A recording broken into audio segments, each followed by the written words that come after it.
Alright guys, isang reaction tayo. May reaction tayo ngayon. At Senator Legarda sa kwento ni Banban Mayor. Goo, paulit-ulit daw. Parang memoryado. At yan ang ilang beses giniit ni Banban Tarlac Mayor Alice Goo na paulit-ulit na tanungin ni Senator Loren Legarda ukol sa kanyang pagkabata. At sa loob po ng farm, ayan sabi ni Mayor Goo, di po ako pinag-aral ng tatay ko po. Ang pagtuturo po ng aking teacher, Robelin, po ang mention ko po nung nakaraang Senate hearing ayon sa alkalde. Sinubukan din niyang pagsalitain si Senator ng Kapampangan, ngunit giniit ng alkalde kaunti lamang ang alam na ukol dito. Maging ang pagsasalita ng Puken ay ipinasok din kay Mayor Goo. At panoorin po natin ang pagsasabon ni Senator Legarda kay ating Mayor ng Banban, Alice Goo. But no further ado, let's do what? Really Chinese and fronting for other people, go back to your country. You are Filipino and you were born here, convince us because we want to be convinced. Madam Senador, lumaki po ako sa farm. Inulong po ako ng tatay ko. Paulit-ulit naman, parang memoryado nyo. Kasi kino-coach ka ng lawyers mo siguro. Nothing to be defensive about. You don't have to say the same thing. Basta sa farm po. Tell us about your child. Ako sa farm. Basta tell us about your child. Sa farm. Ano ba? Huwag tayong robot. Saan po? Saan pong lugar? Sa Pilipinas, sa Central Luzon, sa Tarlac o sa Banban? Tarlac po. Saan po sa Tarlac? Matatalaib Tarlac po. Ano po? Matatalaib Tarlac Is that po. a barangay? Yes po, nakita ko po dito sa birth certificate ko po. No, you would have recollection of your childhood, right? Can you just give us a recollection of your childhood? Sino po yung best friend nyo? Saan po kayo nag-aral? Kung meron kayong magkamag-anak? Recollections of you're only 38 years old. You will remember your childhood. I mean, I'm double your age, but I would remember my childhood in Malabon. Your childhood. I know homeschool. I can't believe anyone is totally homeschooled all her life. Yes. Please tell us about your childhood. Your Honor, lumaki po ako sa farm. Which farm? Which farm? In what barangay? In what LGU? Barangay Virgen de los Remedios, Banban Tarlac din po. Different po from the one po sa QJJ, yung katabi lang po niya. Nabenta po siya year 2000. Hindi ko po maalala yung date kung kailan po siya nabenta. Tapos nakabili po ulit ng property po sa tabi at doon po nagtayo ulit. Lumaki po ako sa farm, Your Honor. Tinago po ako ng tatay ko po. Lumaki po ako na, ako lang po. Pinupuntahan po ako ng tatay ko po araw-araw. Lumaki kayo mag-isa. Kasama ko po ang katulong, kasama ko po yung mga kasamahan ko po sa farm. And Sino po yung mga kasamahan nyo sa farm? Sino yung katulong na naaalala nyo, pangalan, nationality, at sino yung nag-alaga mula kayong napanganak 38 years ago? At binibisita kayong ama nyo mula saan? Sa bansang Sina. At tell us about your childhood. Your Honor, sa farm po ako lumaki, sa Bamban po ako lumaki. Lumaki po ako mag-isa, pinupuntahan po ako ng tatay ko. How I wish po... No, okay. You cannot grow up alone from a time you were born. Opo. So the formative years from a time your mother birthed you up to perhaps 10 years old, sino po yung inyong naging caregiver o yaya? Hindi lang pwedeng mag-isa lang po kayo sa farm. Binibisita kayo ng ama nyo mula saan? So sino po yung sabi nyong kasambahay nyo na nagpalaki sa inyo? Sino po yung sabi nyong mga kaibigan nyo kasama nyo sa farm? Sino po? Para may... In short, I'll be very honest. Please convince us that you were born in the Philippines, that you are Filipino, and that you are not what people suspect you to be. Dediretsuin ko na po. Kumbinsin mo kami kasi hindi po pwedeng hindi nyo maalala yung inyong first few years of living na formative years. Para makumbinsi kami because we want to be convinced that all elected officials are Filipinos and not spies of other countries. So, as a nationally elected official, and I won in Tarlac, number 1 I think or 2, and I won in Banban, perhaps you even carry near sample ballot, we have to know. Di ba ho?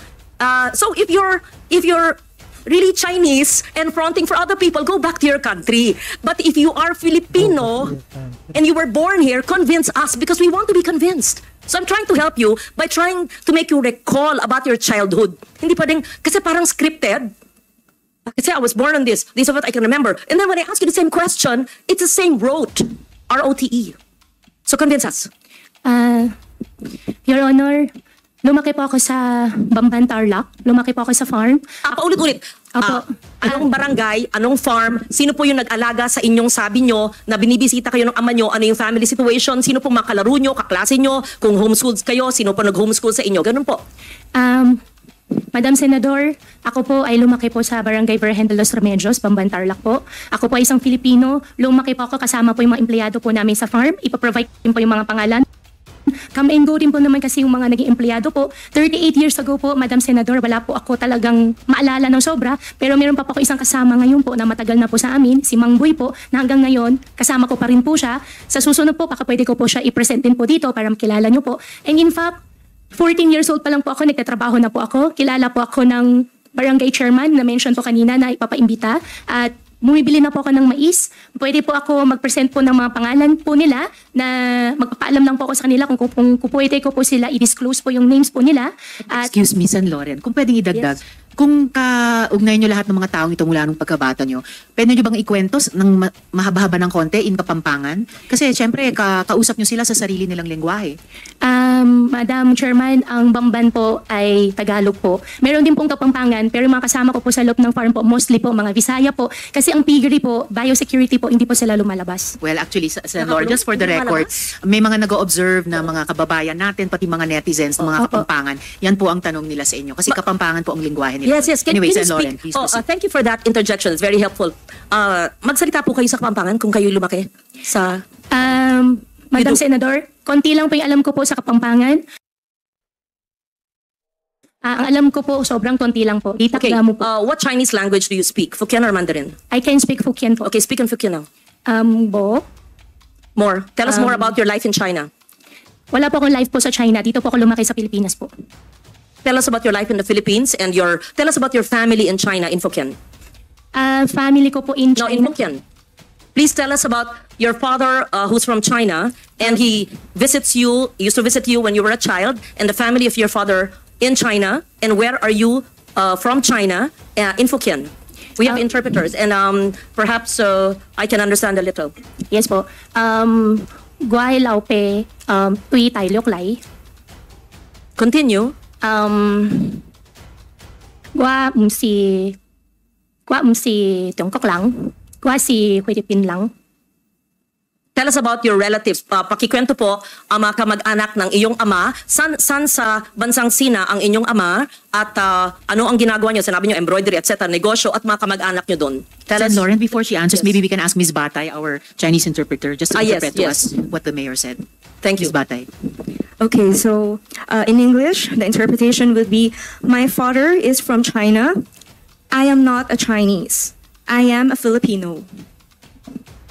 I mean, you're obviously half Chinese because if your father is full Chinese and your mother you claim is Filipino, right? Your Honor, ako po ay isang Filipino at ang tatay ko po ay Chinese. Ako po ay, kung hindi man po ako full-blooded po na 100% po na Filipino, dahil po sa tatay ko, ako po ay isang Filipino po. Okay. What do you recall in 1986 when you were born? Your Honor. And why is it that you obtained your birth certificate? To be fair, sometimes people only have their birth certificates much later. But tell us the process of obtaining your birth certificate in what year? What year did you get your birth certificate? Your Honor, 2005 po. Yes. How San did Loren, you- add to your Please, earlier please proceed, question. Madam Chair. Mayor, may childhood photos ba kayo sa Bamban? Yes. Meron po, nung bata po ako, Madam Chairman, hindi po talaga uso cellphone. Pero sa nangyari po, meron po camera mga po. circulation po ng mga pictures ko po ng teenage life ko po sa conception. I can provide po. In fact, hindi ko po alam na meron po pala akong ganun picture. Could you kindly give us the earliest photos of yourself and your family and your workmates, playmates in your very exclusive and closed farm that you said, and your relatives in China and your father's relatives, and the time that you were born, 1986, hindi naman, okay, walang cellphone, but you must have photos and Yes po. proof of your homeschooling. Siyempre, pag homeschooled, meron pa rin yan mga report card, hard copy pa noon, hindi pa soft copy eh. Yes po, Your Honor. Hahanapin ko po yung mga picture po. Pati So- po yung mga tao po, pati po yung mga empleyado po na kasama ko po. What was the situation, Mayor Go, noong 1986 when you were born? Where was your mother? Where were your parents? And sa mga binibisita kayo ng iyong ama at ang kasama niyong lumaki ay sino? Fill in the blanks, please. Your Honor, 1986 po, nung pinanganak po ako, wala po akong any knowledge po dahil baby pa po ako po. Lumaki po ako, may nakikita po ako mga kasama po naging partner po ng tatay ko po. At lumaki po ako sa farm, isa na rin po yung na-mention ko po nung nakaraan po na Senate hearing, si Teacher Rubilin po, nakasama ko rin po siya. Can you please state once again your mother's name? Amelia Leal po, biological mother ko po. And have you ever met her? Hindi ko po siya nakasama. Have you ever met her? Hindi po. From the time you were born, from 86, hindi po nyo na silayan? Hindi na po. And tinanong po nyo sa inyong ama o sa mga kalaro nyo kasamahan sa farm? Your Honor, how I wish po I have a perfect family po. No, we lead imperfect lives. So I don't want to intrude on that. I just wanted to make sure. So, sa pagkaalam ba nyo ay Pilipino ang inyong ina? Opo, yan po ang sinabi po sa akin ng tatay ko po. At lumaki po ako dito sa Pilipinas po. At wala rin po, Madam Senador, wala rin po ako ibang citizenship kung hindi Filipino lang po. How did you obtain your birth certificate in 2005? Minigay po sa akin, hindi po ako yung nag-prepare po nitong birth certificate. Hiningi ko po sa tatay ko po yung birth certificate ko po. Was this discussed, Madam Chair? Did the PSA already look at the birth certificate? That was what was being discussed earlier, right, when I arrived? Yes. So that was, we will ask for the report from the PSA on the authenticity of that birth certificate. So tell us more. I know that time is up now. Tell us more in Fukien, your childhood situation. I don't want to be intrusive, and there's no reason to explain about all of us have imperfect lives, but tell us about your childhood so we get to know you better, and your Chinese playmates, if any, Filipino associates or playmates, if any, and your family in China. In Fukien po. In Fukien, Sen. please. Sa We farm, want to hear you speak your language. ang language ko po ay Tagalog po, Senator. Ako po ay isang Filipino. Sa Yes. farm po, ang gamit po namin lengguwahe po ay Tagalog po. But speak Fukien. I just want to I hear can it. speak Fukien po, pero ang Yes. ginagamit po na lengguwahe po sa farm po ay Tagalog. There's nothing wrong with knowing languages. Yes, po. If you're good in Fukien, speak it, right? For Yes, after po. all, your father's Chinese and you're half Chinese. Don't Madam, be ashamed of that. Opo, hindi naman po ako nahihiya, naman po ako na ashamed. Madam Senador, mas kaya ko po ikwento na mas fluent sa Tagalog kasi yan naman po ang mother tongue ko po kaysa sa Chinese language po. Kaya okay lang po na ikwento ko po in Tagalog. Okay, proceed. If you don't like to speak the language of your father, then speak in Filipino.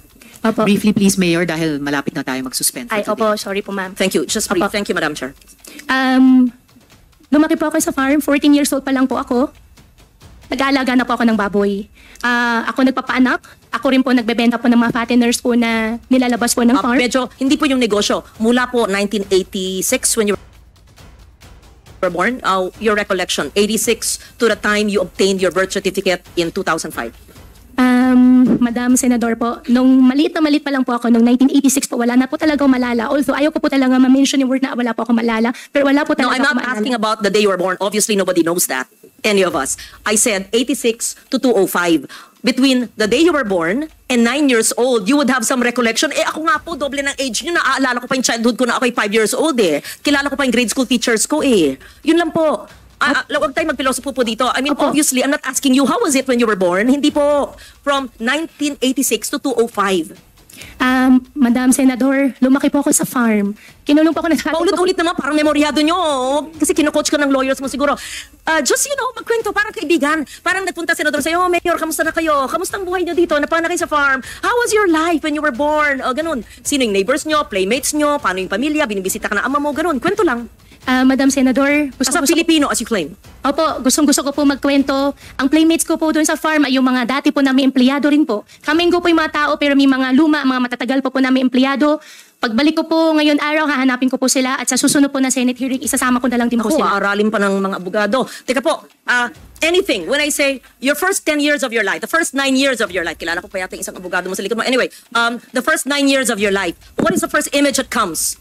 Tell us about your farm life. Must be a charming, idyllic life, right? Opo, nasalo po ako ng farm. Di pa ako pinag-aral po ng tatay ko po. Ang nagtuturo po sa akin si Teacher Rubilin po na na-mention ko po nung nakaraan na Senate hearing.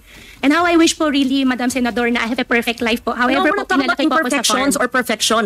Kwento lang nga eh. Opo. 9-10 years po. Siyempre man, Mayor, may maalala, 38 ka lang eh. Opo, sa farm nga po ako lumaki po, Madam Senador.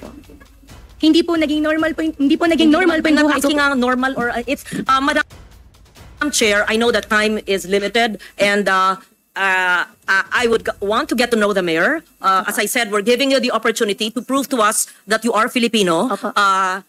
We ask you the questions which I would ask normal people. I would ask you, Risa, tell me about your childhood, right? Sorry, in our childhood, I talk about my child. Yun lang. Nothing to be defensive about. You don't have to say the same thing. Basta sa farm po. Tell us about your child. Ako sa farm. Basta tell us about your child. Sa farm. Ano ba? Huwag tayong robot. Tell us about your childhood. So we're convinced that you have a childhood in the Philippines. And if we ask you to speak about a foreign language, to speak in a foreign language that you are, nabihasa ka, ay, hindi, mas magaling po ako sa Pilipino. Ba't may kakaya kung magaling sa Fokien? Kung magaling ka mag-Mandarin? Wala, maganda nga, marami ka na lengguwahe. I will leave it at that and I will ask more questions in the next hearing because ano ba ang ating pinupunto dito? Na dapat ang ating mga ahensya ng gobyerno ay hindi nagpapahintulot ng mga sindikatong kriminal na nagbibigay ng mga peking birth certificate at ibang dokumento na nabibigyan tuloy minsan ng mga Philippine passports o nakakabigay ng ID ng Philippine government agencies na na-deprive tuloy ang ibang Pilipino sa mga benepisyo. At hindi lang yan, maari pa, without judging you or prejudging you, na mahalal sa mga posisyon na maaring maging national security issue.